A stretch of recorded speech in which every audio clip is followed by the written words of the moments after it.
Educational channel విద్యా ఉద్యోగ సమాచారానికి స్వాగతం.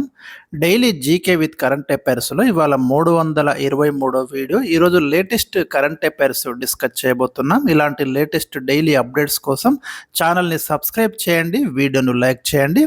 ఇక ఈరోజు క్వశ్చన్ నెంబర్ 1, ఇటీవల ఏ రాష్ట్రం యుద్ధ భూమి పర్యాటకం పేరుతో యుద్ధ క్షేత్రాలను పర్యాటక ప్రదేశాలుగా మార్చడానికి నిర్ణయం తీసుకుంది? రీసెంట్గా ఒక స్టేట్ ఒక నిర్ణయం తీసుకుందండి. ఆ రాష్ట్రంలో ఉన్నటువంటి కొన్ని యుద్ధ భూమి అంటే యుద్ధ క్షేత్రాలు ఉంటాయి కదా, వార్ ఫీల్డ్స్. సో వాటిని పర్యాటక ప్రదేశాలుగా మార్చడానికి ఒక నిర్ణయం తీసుకుంది. ఏ పేరుతోటి అంటే యుద్ధ భూమి పర్యాటకం. వాటిని ఎవరైనా టూరిస్టులు విజిట్ చేయొచ్చు ఆ ప్లేసెస్ని. సో అది ఏ స్టేట్ అనేది ఇక్కడ ప్రశ్న అండి. ఇక్కడ 4 ఆప్షన్స్ ఇచ్చాను: సిక్కిం, మేఘాలయ, గుజరాత్, రాజస్థాన్. రైట్ ఆన్సర్ వచ్చేసి Sikkim is the right answer అండి. ఇక్కడ ఇండో చైనా సరిహద్దుకు దగ్గరలో ఉన్న ఎత్తైన యుద్ధ క్షేత్రాలు సందర్శించడానికి పర్యాటకులను ఈ కార్యక్రమంలో భాగంగా అనుమతిస్తారు. క్వశ్చన్ నెంబర్ 2, నేపాల్ తాత్కాలిక ప్రధానిగా 2025 సెప్టెంబర్ 12న ఎవరు ప్రమాణ స్వీకారం చేశారు?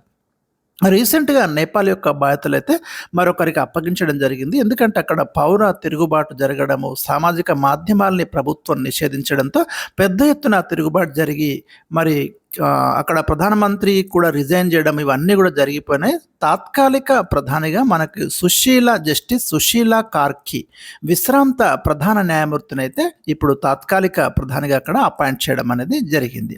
క్వశ్చన్ నెంబర్ 3, ఇటీవల నేపాల్ తిరుగుబాటులో బాగా వినిపించిన జన్ జెడ్ అనే పదం ఎవరిని సూచిస్తుంది? ఈ పదం వార్తల్లోకి వచ్చిందండి. ఇలాంటి ఖచ్చితంగా గుర్తుపెట్టుకోండి, ఎందుకంటే నేపాల్లో తిరుగుబాటు చేసినటువంటి తరంగా దీన్ని చెప్తున్నారు. జనరేషన్ జెడ్ తరం అంటాము. సో వీళ్ళు ఎవరు అంటే ఏ మధ్యకాలంలో జన్మించిన వాళ్ళను జన్ జెడ్ అని పిలుస్తారు అన్నది ఇక్కడ ఉంది. 1997 2012 మధ్య కాలంలో జన్మించిన తరాన్ని జన్ జెడ్ అని పిలుస్తున్నారు. అదే 1946 64 మధ్య జన్మించిన వాళ్ళను బేబీ బూమర్స్ అని, 1965 to 80 మధ్య జన్మించిన తరాన్ని జనరేషన్ ఎక్స్ అని, 1981 to 96 మధ్య జన్మించిన వాళ్ళను మిలీనియల్స్ అని, ఇక 1997 2012 మధ్య జన్మించిన వాళ్ళను జనరేషన్ జెడ్ అనే పేరుతో పిలుస్తున్నారు. అంటే ఈ జనరేషన్ జెడ్ ఎవరైతే ఉన్నారో వీళ్ళు చాలా యాక్టివ్గా ఉంటారు, సోషల్ మీడియా కావచ్చు, స్మార్ట్ యుగంలో ఉంటారు అనేది ఇక్కడ చెప్తున్నటువంటి మాట. జనరేషన్ బీటా కూడా ఉందండి. 2025 జనవరి 1 తర్వాత జన్మించిన తరాన్ని జనరేషన్ బీటా అంటే ఇంకా అడ్వాన్స్డ్ జనరేషన్ ఇది. క్వశ్చన్ నెంబర్ 4, ప్రముఖ గాయకుడు భూపేన్ హజారికా ఏ రాష్ట్రానికి చెందినవారు? రీసెంట్గా భారత ప్రధాని ఆ రాష్ట్రాన్ని సందర్శించినప్పుడు భూపేన్ హజారికా పేరు మీద ఒక కాయిన్ రిలీజ్ చేయడం జరిగింది. ఆయన యొక్క గొప్పదనాన్ని ప్రశంసించడం జరిగింది. ఆ రాష్ట్రానికి ఒక బ్రాండ్ లాగా పేర్కొంటారు ఈ గాయకుడిని.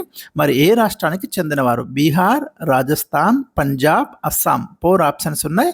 రైట్ ఆన్సర్ వచ్చేసి భూపేన్ హజారికా మనకు అస్సాం రాష్ట్రానికి చెందిన ప్రముఖ గాయకుడు అండి. Very very important question. Question number ఇక్కడ మీకు 2025 సెప్టెంబర్లో భూపేన్ హజారికా శత జయంతి ఉత్సవాలు జరిగాయి. ఈ ఉత్సవాలకు హాజరైన భారత ప్రధాని నరేంద్ర మోదీ భూపేన్ హజారికా స్మారకార్థం 100 రూపాయల నాణెం విడుదల చేశారు. ఈ ఇన్ఫర్మేషన్ అయితే మీరు గుర్తుంచుకోండి. క్వశ్చన్ నెంబర్ 5, భారత 15వ ఉపరాష్ట్రపతిగా సిపి రాధాకృష్ణన్ ఏ తేదీన ప్రమాణ స్వీకారం చేశారు?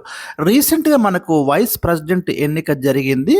అదేవిధంగా 2025 సెప్టెంబర్ 12న భారత 15th వైస్ ప్రెసిడెంట్గా మరి సిపి రాధాకృష్ణన్ ప్రమాణ స్వీకారం చేశారు. ఇక్కడ తేదీ అడిగాను.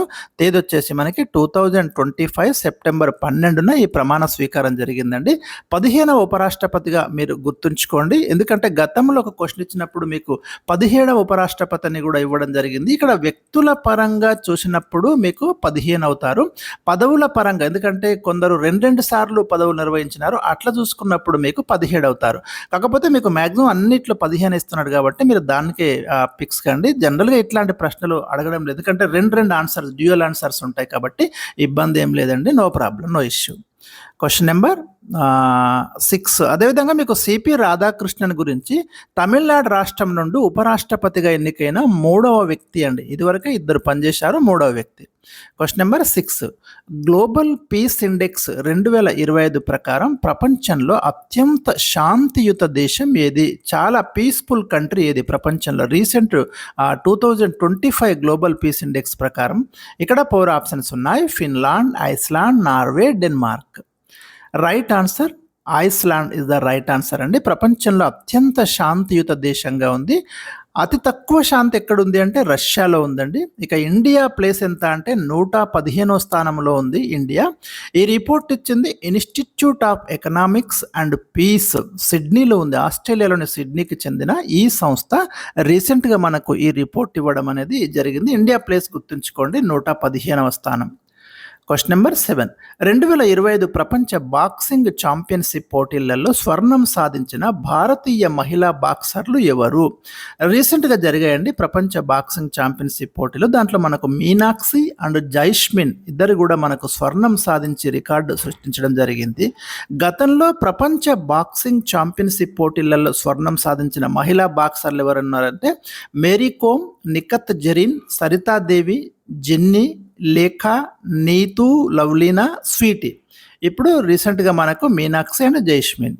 Question number 8. ప్రస్తుతం బీమా రంగంలో ఎంత శాతం విదేశీ ప్రత్యక్ష పెట్టుబడులను అనుమతిస్తున్నారు? ప్రజెంట్ ఎంత ఉంది? 78, 100, 75, 74.